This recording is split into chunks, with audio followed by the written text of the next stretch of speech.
Well, a new Tory split. Hold the phone. Now, on Friday, as you may remember, Rishi Sunak came out and gave this rather impromptu speech about extremism. And this was to try and placate those on the right of his party who really want to go after sort of environmental extremists and go after them hard to sort of crack down on them and sort of maybe extend that people who sort of anti-Tory as well in general, and again quite authoritarian view that they have. But the other side of his party was like, well, actually, Rishi, there are problems with the right wing in extremism. There are multiple reports from our own intelligence services which have said, look, Islamic extremism, it's there, it's a problem, we're keeping an eye on it, but the resources we dedicate to that are not, should we say, overly sufficient.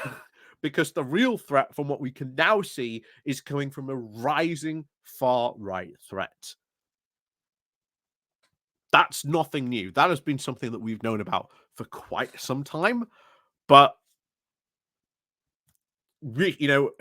trying to sort of rein in those elements are what many of those people are trying to do, because they came in during the Cameron years, where Cameron tried to turn the party around, tried to get rid of its reputation as the nasty party. But again, that is now firmly coming back in its reputation. And ultimately, that is now going to fail. But Rishi now has to do something about this. And it will come to a head in one of two ways. Because you've now got those right-wing Tories now having a massive backlash, because there are now plans to broaden the definition of extremism. And those Tories now fear that this is going to end up, going after them and including them and what the stuff they say, and thus isolating them from the rest of their party, and would eventually maybe kick them out of that, of the Tory party, like Lee Anderson has been recently, lost the whip in that regard. So this is interesting, but of course, leading the charge on this is none other than Miriam Cates, prime, of course, herself culture warrior, and we'll find out what's happening here. But yet again, another split that Rishi Sunak is just going to be too weak to cause. And bear in mind, at some point in the future, a Tory leader is going to have to do this and generally, knuckle down on these guys at some point on the right of their party. And even if someone on the right takes over, they're going to have to do the same to the other side of their party. And either way, it's not going to end well. As we've said a long time before, the Tories are literally prepared to go to a civil war. It will only take probably the disastrous effects of a general election, or who knows what, spark might set it off. But it has been a long time coming. It has been a long time coming, the Tory civil war, and it is about to kick off. Everyone can feel it who looks at what's going on in the Tory party, and it is going to be absolutely glorious. Absolutely glorious. But before I do go getting into this, please do remember to click on the like, the share button, the subscribe button if you're new to the channel. Links down below, Patreon page, one-off nation link called Buy Me Coffee, where you can buy me coffee, the YouTube thank you button, and of course, there's the Pony Club you can join as well. So let's head on over to The Guardian, covering this, with number 10 faces Tory backlash over plans to broaden extremism definition. So, Downing Street is facing a backlash from Conservative MPs and peers over moves to create a broader definition of extremism in response to what Rishi Sunak describes as a threat of mob rule. Michael Gove, the Community Secretary, is expected to unveil plans next week that will allow the government and universities and local authorities to cut off links to groups identified as extremists. And that is in itself, I think, really worrying, because it sort of depends what you mean by extremist, because you could apply this to a whole range of things. But it is worrying, but it's kind of funny that you've got these extremist conservatives now realizing, oh, they might include us in those things. So, organizations such as the Muslim Council of Britain and protest groups such as Palestine Action are among those that could be affected by the non-statutory move to block groups from funding or other accessing venues if they are regarded as promoting an ideology that undermines British values. The plan was reported by The Observer last year. A minister said on Tuesday that he would not be happy if, for example, gender-critical feminists were labelled as extremists by a change of government policy. The Trade Minister, Greg Hands, on Radio Times said the Prime Minister had talked about taking on extremism and the government needed to work on its definitions. The Community Secretary, Michael Gove, is doing that right now. And more work is being done. But obviously, we need to target the real extremism, not just the difference in views, honestly held by the views about these things, he added. The right-wing Tory MP Miriam Cates and Lord Frost, the high-profile right-wing peer, are among those who expressed opposition amid concerns that this move could have inadvertent impact on anti-abortion groups. Well, what a surprise. That advocates for socially conservative causes and those who oppose transgender rights. Oh no. What a shame if it should target them as well.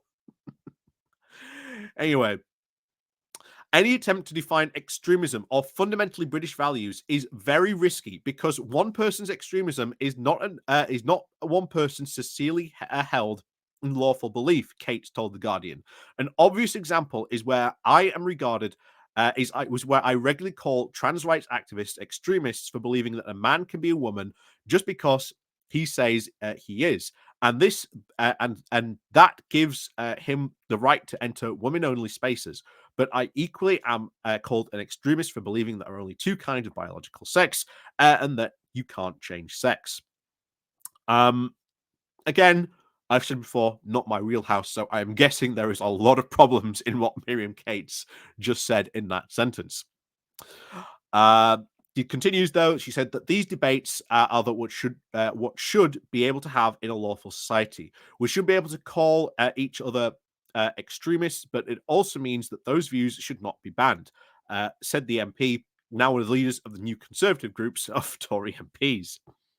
This move now also raises the unusual prospects of unusual alliances emerging between those who might disagree on issues, but those who are united by hostility to the proposals.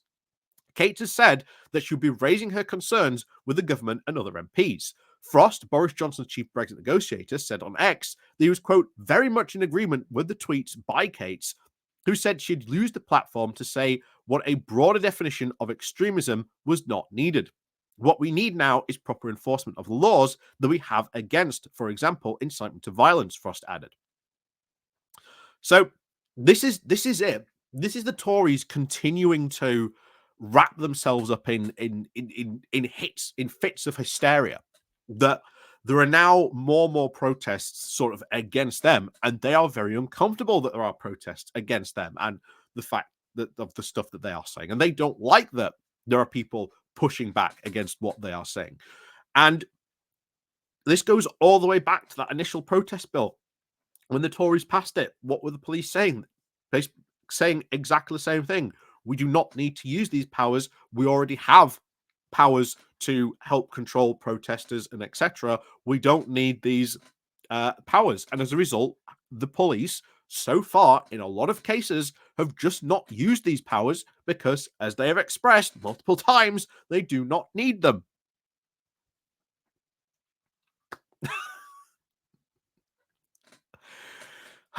Anyway, the proposals came after the speech outside Downing Street last Friday, in which Sunak claimed that extremist groups in the UK were tearing us apart. In a statement that came hours after Galloway won the by-election in Rochdale, the Prime Minister said, "You cannot be part of our civic life if your agenda is to tear it down." The address contained no new details of policies, save for the pledge that the government would, quote, redouble its support for Prevent Counter-Terrorism programme and demand that universities stop extremist activity on campuses and take action against extremists entering the UK.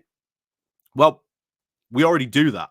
You know, we already do that in many cases. And university stopping extremist activity, uh, I think that's up to the universities. Let universities police themselves. Let them sort it out. And you know, if the students want to protest against people coming and speaking at their universities, then let them do it. They have all the right to do that. On that case, so yeah, this is just them now. I think, you know, whipping themselves up into their own palaver now, believing their own hype on these things. Ministers are also considering proposals to ban MPs and councillors from engaging with groups such as Palestine Solidarity Campaign, Extinction Rebellion, and Just Stop Oil. The plans were put forward by the government's advisor on political violence, John Woodcock, and says that mainstream political leaders should tell their representatives to employ a zero-tolerance approach to groups that use disruptive tactics to fuel or fail to stop hate on marches. A spokesperson for Palestine Action, a direct action group, there's been amongst those which reports have suggested could be identified as an extremist, said any change would not stop its activists from doing what it was doing to continue to draw support. There have been many attempts to try and define extremism before, and it did not work. But when we are talking about British values, as they say, I refuse to believe that there is any amounts to supporting genocide in Gaza, she told The Guardian. If anything, the recent announcement shows that lobbying politicians and going on marches have failed to change the country's stance on Israel. The group's main targets are the sites of an Israeli arms manufacturer, one of its co-founders who went on trial last year, and others for damaging Elbit Systems Limited UK sites. They said they were justified because they were trying to stop people being bombed. So yeah, and here's the thing, especially regarding that, if you feel that strongly enough that you want to go and damage sites like that, then you should know that property damage, regardless of how you might feel about whatever actions that that company might be taking, you are still going to be held liable for that, and you will have to take the consequences for that.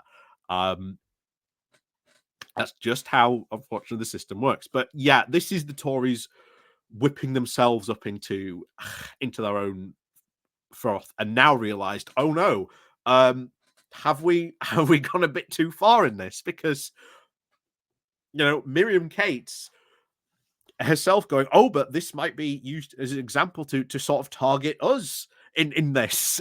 How dare you? And bear in mind, this is the exact same thing you saw Ron DeSantis in Florida do, where he was launched this banning of extremist books.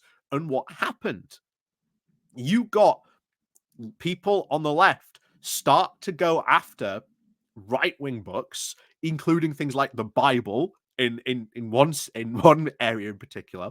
And this has now become such a bad press for them. Realize that it's been such a backlash, even though it was so popular amongst conservatives when it was officially put forward. They've realized how much of an embarrassment it was in Florida, and are now trying to remove it because it's just so embarrassing for them, and they've realized that they can't do it because for every book they quote want to get banned that they don't like, someone else comes and bans along a book that they want in libraries because it promotes quote conservative values. So anyway, as always, thank you very much for watching. Let me know what you think down below in the comments, and of course, as always, we'll see you all next time.